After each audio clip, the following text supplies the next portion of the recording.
मेरा एक दोस्त साइंस पढ़ना चाहता था। अब मेरा एक सवाल है, उसको 10th में 450 लाने हैं या 470? आप सबका इस्तकबाल। आज हमारा मौजूद रहेगा popular culture of medical stream in our society.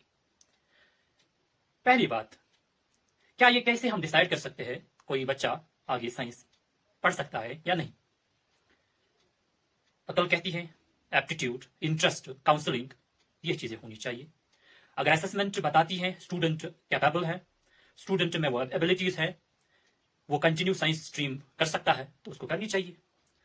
लेकिन बदकिस्मती की बात यह है, हमारे समाज में डिसाइडिंग फैक्टर्स कुछ और ही है, और वो क्या है?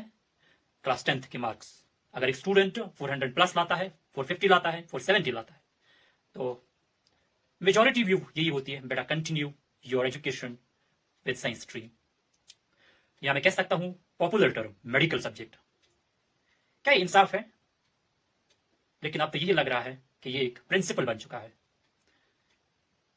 पहली बात, बायोलॉजी समझने के लिए सेल बायोलॉजी को समझना जरूरी है, सेल को समझना जरूरी है, राइबोसोम्स, न्यूक्लियस, साइटोप्लाज्म को समझना है, कौन सी फंक्शंस होती है ये समझना है।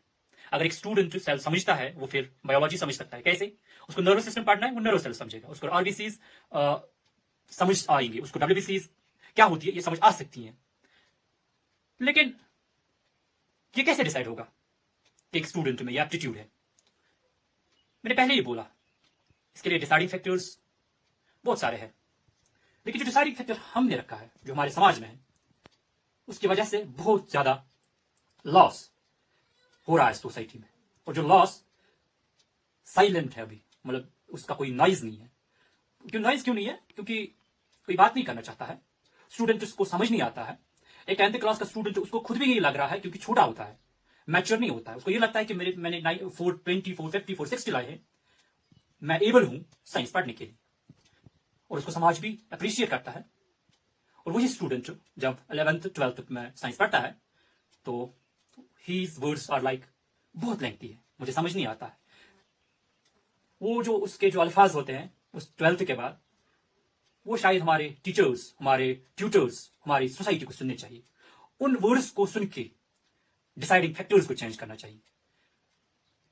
Late me tell you one thing, अगर क्लास में 100 स्टूडेंट्स हैं और आप 75 या 70 स्टूडेंट्स को बोलते हैं कि आप मेडिकल सब्जेक्ट लीजिए, आप साइंस पढ़िए, और बाकी 30 स्टूडेंट्स आर्ट्स, कॉमर्स में जाते हैं, नॉन मेडिकल, मेरा सवाल है, क्या लॉ कौन पढ़ेगा? साइकोलॉजी कौन पढ़ेगा? सोसाइटी को कौन समझेगा? सोशियोलॉजी कौन पढ़ेगा? अब यहां आपका एक काउंटर क्वेश्चन हो सकता है, ये जरूरी नहीं है वो 12th के बाद भी ये पढ़ सकता है, लेकिन यहां मेरा एक और सवाल है, अब 70% ही क्यों? परसेंटेज थोड़ा कम कीजिए, और असेसमेंट के जो क्राइटेरिया है वो चेंज कीजिए। आपने एक ओनली क्राइटेरिया क्यों रखने की कोशिश कर रहे हैं आप, वो है 10th के ग्रेड्स, और ऊपर से ये भी बोला जाता है grades don't matter.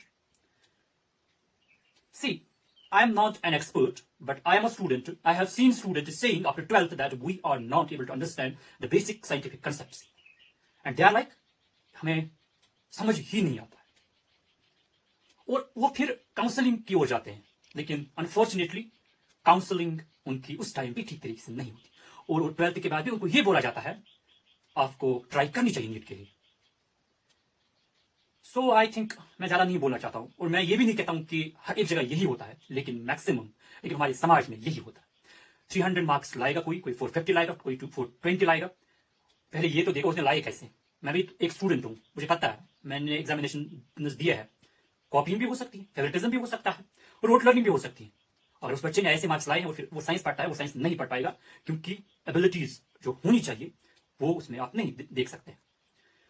So I think I should now say, आप अपनी अपनी जगह as a teacher, as a parent, as a student देखिए, सोचिए, और अगर आप कुछ कर सकते हैं तो प्लीज करिए।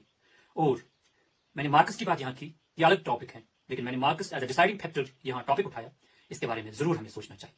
आई होप आप मेरे साथ एग्री भी करेंगे, डिसएग्री भी करेंगे, आपको पूरा हक है, आप करिए एग्री और डिसएग्री, लेकिन अपनी अपनी जगह हम सबको रोल प्ले करना होगा।